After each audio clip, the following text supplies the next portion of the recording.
Game 2, Mets and Phillies, a big one. If New York can take it, best-of-5 series. They're starting early. Third inning, Frankie Lindor. He's got himself a single. Next up, Mark Vientos. What a year that he's had so far. He's been incredible. 5 for 8 in this series. 2-run shot to open the scoring. And Pete Alonso, of course, the hero, bringing the Mets past the Brewers in the last round. A solo shot, make it 3-0. And Luis Severino was looking great early. But here come those fighting Phils in the 6th. Trey Turner, he's got himself a single. Next up, Bryce Harper. I mean, come on. This ball is right down. And when I say right down, that's Broadway. That couldn't be more centered. Picture perfect. And he clobbers it. That was hit one hell of a distance. 431 feet, I believe, is the final. And yeah, Sevy, of course, knows. He messed up on that one. And we always say things could get worse, and, well, they did. Because here's a hanging sweeper right down the pipe. And Nick Castellanos made him pay for it. Back-to-back homers. All of a sudden, this game is tied. The stadium is rocking, and the whole trajectory of this series has changed. But the Mets wouldn't wait long because Brandon Nimmo, who's also had some magic in his bat these past couple weeks, he's hit a home run.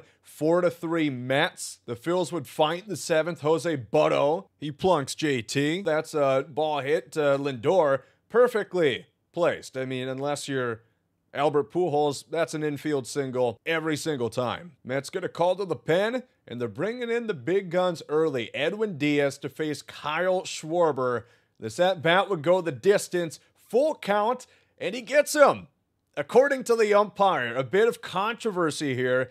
Did Schwarber swing? Did he break the plane?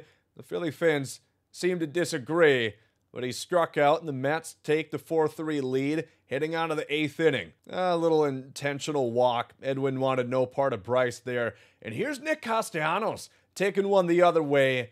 Corners for the Phillies. In the bottom of the 8th inning, down by 1 for the birthday boy. Bryson Stott ropes one down the first baseline. That's going to score Harper easy. That's going to score a chugging Nick Castellanos, and the Phillies take the lead. And another flare-up from the Mets bullpen. Of course, the Philly fans love it. Baker Mayfield here loves it. Mets fans, maybe not so much. But we still have a runner on third. JT's going to chop this to Vientos. He's going to fumble it on the transfer.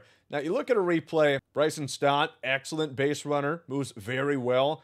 I think it's got to be a perfect throw to get him, but it was possible. Missed opportunity, chalks on another run. So down by 2, Matt Strom coming in. Lindor's got himself a leadoff single. Now, what are we getting? Deja vu. Mark Vientos again goes up and gets that one, and it's just going to deposit itself into the outfield seats. And it could have been worse. Pete Alonso hits this one to right field, and an excellent grab from Nick Castellanos. I don't know what it is, but once the calendar turns to October, he becomes one of the best outfielders in the league. So heading into the 9th, the world rests on Tyler McGill's shoulders. They're a strike away from getting into the 10th inning. The cutter is just going to miss. Trey walks. Next up, Bryce Harper. He's got a full count. This one's in the dirt. Back-to-back walks. And you think maybe you take out McGill, who's been struggling to find the strike zone here. Nick Castellanos has been red hot tonight.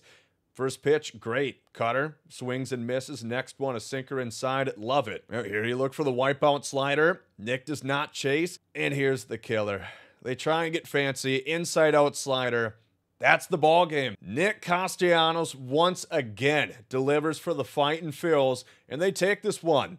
Best-of-5 series, knotted up at 1-1. Absolutely killer loss for the Mets, whose bullpen once again blows a real close one. I mean, the stats say it. They had a 5 ERA in the 3-game wild card set, and despite in Game 1 giving up, and despite looking good in Game 1, that was 4 earned runs in 2.2 innings. A whip over 3 to end Game 2. And again, I don't love the decision by Carlos Mendoza to leave in Tyler McGill. Of course, the Mets used a lot of their bullpen yesterday with Kodai Senga's short outing, but they have an off day tomorrow. And then you look at the offense, 0 for 7 with runners in scoring position. Yeah, they put up 6 runs, but that's 7 opportunities to put up more runs. The same thing that almost lost them the wild card series against the Brewers is killing them right now. Bottom line, you cannot have a struggling bullpen and struggle to hit with runners in scoring position. One of those problems can send you home. Both is really stirring for trouble.